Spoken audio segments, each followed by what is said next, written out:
Bienvenidos. Vamos a trabajar con flujo en cañerías. Vamos a deducir la ecuación de Bernoulli mediante el primer principio de la termodinámica. Si tenemos un volumen de control como el de la figura, que podría ser una cañería cuya sección se disminuye, como se muestra aquí. Tenemos que la entrada, del área de control de la entrada, el fluido tiene unas determinadas propiedades que son diferentes a la salida, de la superficie de control de salida. Para poder analizar este tipo de sistemas, nosotros tenemos que hacer algunas consideraciones. La primera es que el flujo es unidimensional. La segunda es que no hay ningún tipo de trabajo involucrado. Vemos en las fronteras de nuestro volumen de control, claramente no hay ningún tipo de trabajo involucrado. Es permanente, no hay acumulación de masa dentro del volumen de control. El estado es estable, las propiedades se mantienen estables con el tiempo en la misma posición. A la vez es adiabático. El flujo es tan rápido que no da lugar a la transferencia de calor.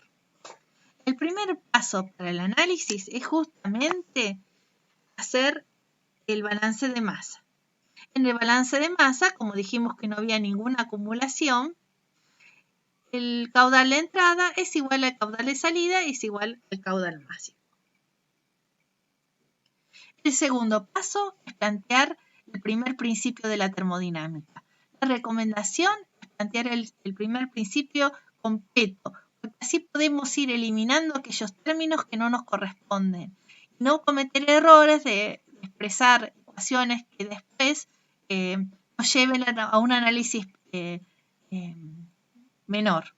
Entonces, tenemos el primer principio, sabemos que el sistema no hay ninguna acumulación de energía dentro del volumen de control, se puede eliminar, era diabático, no teníamos transferencia de trabajo tampoco, y se va a reducir esta ecuación a el caudal máximo de entrada por su entalpía, más su energía cinética, más su energía potencial, todo a la entrada, es igual a la sumatoria de los caudales máximos a la salida por su entalpía, más su energía cinética, más su energía potencial a la salida.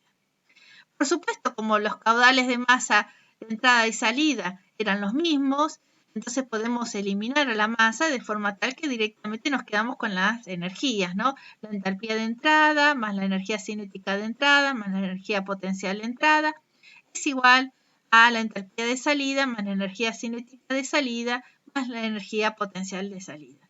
Recordando que la energía cinética es un medio por la velocidad al cuadrado y la energía potencial es la gravedad por la altura, entonces esto lo podemos definir como una igualdad entre la entalpía más un medio de la velocidad al cuadrado más la gravedad por la altura en la entrada es igual a la entalpía por un medio de la velocidad al cuadrado más la gravedad por la altura a la salida.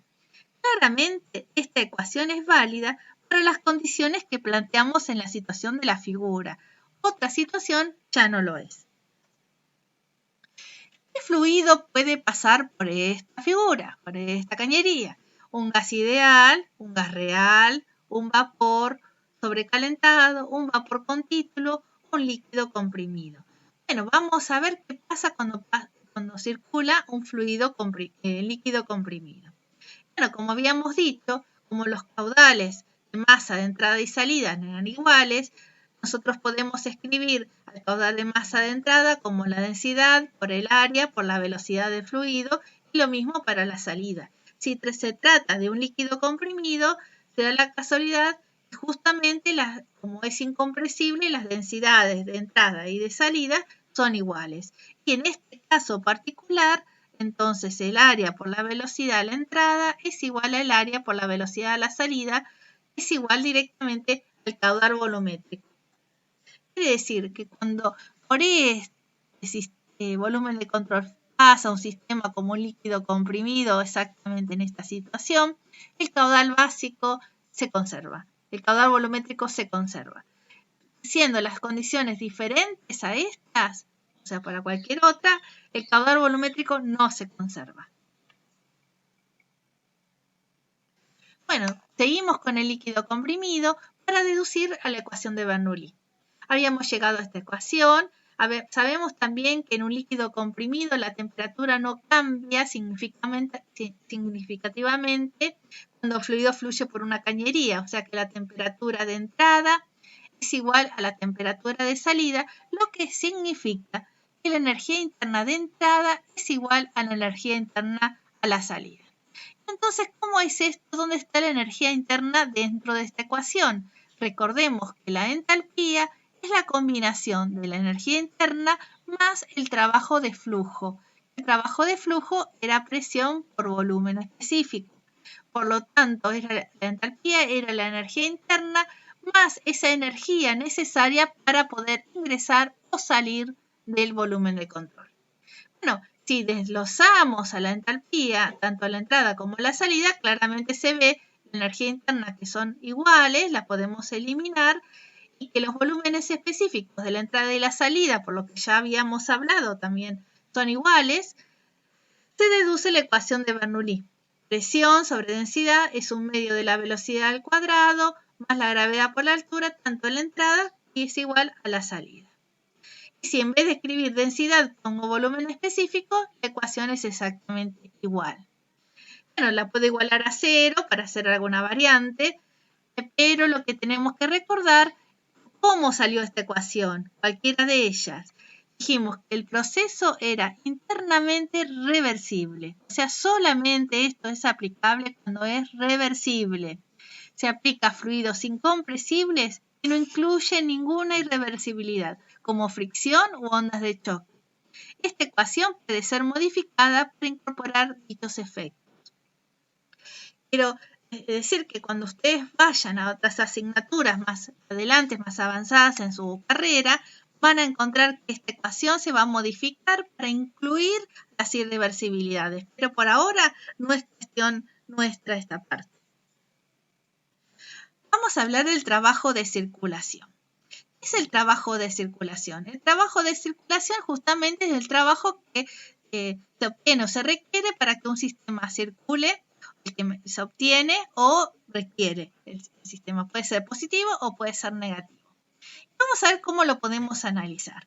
Nosotros tenemos aquí este balance, que es el balance de energía aplicado para un sistema abierto, permanente, en este caso particular, ¿no? No hay ninguna acumulación de energía dentro del volumen de control. Donde aparece el calor menos el trabajo, todo reversible, es igual al diferencial de entalpía más un diferencial de energía cinética más un diferencial de energía potencial. Si nosotros consideramos que circula el fluido por una cañería de forma adiabática, entonces el calor se elimina, entonces el trabajo de circulación es menos el diferencial de la entalpía, menos el diferencial de energía cinética, menos el diferencial de energía potencial. Bueno, si vemos que ese fluido que circula por una cañería, el cambio de energía interna es igual a 0 porque habíamos dicho que dependía de la temperatura, si ese fluido es incompresible, ¿no? La temperatura no cambia. En esta situación quería recordarles que hay dos casos donde el diferencial de energía interna no cambia. Si el fluido es incompresible o si se trata de un gas ideal. Entonces esta ecuación es válida tanto para un líquido incompresible como para un gas ideal. Entonces si esto se elimina, diferencial de U, podemos decir que el diferencial del trabajo reversible es igual a menos diferencial de P, menos diferencial de energía cinética, menos diferencial de energía potencial.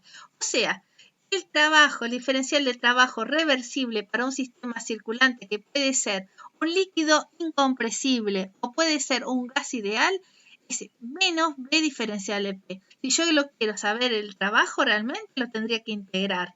La integral entonces de menos B diferencial de P. Veamos entonces que en los sistemas que eran cerrados, el trabajo era presión diferencial de integral de presión diferencial de volumen. En cambio, en los sistemas circulantes, el trabajo reversible es la integral de B diferencial de P. Entonces, en el supermachete tenemos aquí, por ejemplo, una función de, no sé, cualquiera sea, acá dice M, una politrópica cualesquiera, que voy desde el punto 1 al punto 2. Entonces acá estoy comprimiendo en este caso. Y el trabajo que está en forma vertical, ustedes lo pueden ver en su super machete. Este trabajo es el trabajo, en este caso, de compresión. Se ve como el área bajo la curva en un diagrama presión-volumen. En el caso de trabajo de circulación, lo voy a ver como un trabajo sobre el eje de las Y. Sobre el eje Y, un área sobre el eje Y. Lo voy a representar de esa manera.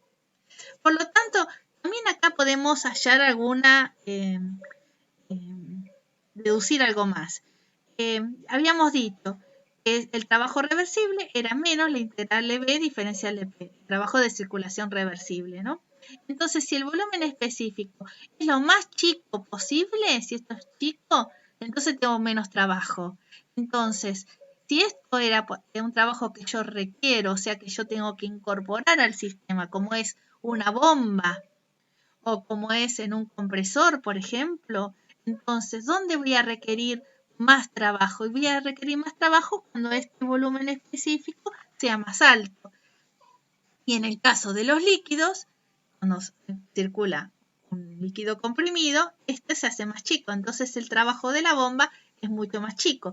Si yo tengo que comprimir un gas ideal, por ejemplo, este volumen es mayor, por lo tanto voy a requerir más trabajo. Sigamos hablando del trabajo reversible. Aquí teníamos, por ejemplo, una bomba que circula un líquido comprimido, por supuesto, de 100 kilopascales a 1 megapascal. La entrada de la bomba sabemos que es líquido saturado. Y nosotros necesitamos saber cuál es el mínimo trabajo que requiere la bomba, o sea, el trabajo reversible. Por lo tanto, sacar el volumen específico a la entrada como volumen de líquido saturado a 100 kilopascales es bastante sencillo, se va a tabla y se encuentra. Y ese se va a mantener a la salida también, porque se va a mantener y porque dijimos que era justamente circulaba un líquido comprimido que el volumen específico era constante. Además decimos que las bombas actúan en forma reversible, esta bomba en particular porque queríamos el mínimo trabajo requerido. Es adiabática porque no da lugar a la transferencia de calor y que la temperatura a la salida y la entrada era la misma porque así pasaba cuando circulaba un líquido comprimido. Y además, bueno, no consideramos a la energía cinética ni la potencial en este análisis. Entonces, este trabajo reversible se me reduce a volumen, diferencia de presión entre la entrada y la salida. Y así vamos a sacar siempre el trabajo de una bomba reversible. Trabajo de una bomba reversible, B, presión 1 menos presión 2. Y como el volumen específico y las presiones son conocidas, sabemos que el trabajo reversible requiere el sistema para circular es menos 0,94 kilojoules sobre kilogramo como mínimo. Y ahí en más podemos tener más alto según dependiendo de la irreversibilidad. Bueno, otra cosa que ya la conté, pero la volvemos a repetir, los requerimientos de las bombas suelen ser bajos porque el volumen específico de los líquidos comprimidos es bajo. Veamos otro ejemplo de aplicación de estas ecuaciones. Aquí tenemos una reserva que podría ser un dique, que tiene una condición en el estado 1, que está a una altura de 100 metros. Acá tenemos una turbina hidráulica, una noria, que nos está dando un trabajo, una potencia de 1 megawatt. Y a la salida se encuentra por 5 metros debajo del nivel de la bomba. Si consideramos 0 la bomba, entonces estaría en menos 5 metros. Y aquí la presión desde el punto 1 es un poco más alta que en el punto 2 porque estamos con una columna de agua. En el punto 1 es 1,3 bares y en el punto 2 un bar. Y nos dicen que tenemos que calcular cuál es el caudal máximo mínimo necesario para que la turbina genere 1 megawatt de potencia. Entonces, el primer paso es hacer un balance de masa, pero justamente sabemos que la masa a la entrada, el caudal másico de 1 es igual al caudal másico de 2, que es el caudal másico y que justamente es la incógnita. Y el segundo paso es el balance de energía, donde eliminamos los términos no hay acumulación, es adiabático, pero en este caso voy a considerar el trabajo de esta turbina hidráulica porque me están diciendo justamente cuánto vale y además lo tengo que considerar. Entonces el trabajo de la bomba o la turbina hidráulica es igual al caudal másico, las diferencias de entalpía, las diferencias de entrada y salida de las velocidades y las alturas. Como decíamos que asumimos que las cañerías, los diámetros son exactamente iguales a la entrada y la salida, entonces podemos ver que no hay ningún efecto con respecto a las velocidades, o sea que si bien hay velocidad a la entrada y a la salida, esta diferencia se hace cero porque son exactamente iguales y las entalpías para un fluido que está circulando, líquido comprimido, van a quedar como B, presión de entrada menos presión de salida, por lo que habíamos dicho el cambio de entalpía para un líquido comprimido era menos B diferencial de P. Esto lo podemos eliminar y las alturas habíamos dicho que era la entrada era 100 y a la salida era menos 5 y el trabajo de la bomba que era 1 megawatt, o sea son 1000 kilowatts, tiene un menos delante por la ecuación, me permiten calcular el caudal másico de 944,3 kilosegundos. Bueno, espero que les haya sido muy útil en esta para poder resolver los problemas que tienen en la serie 5.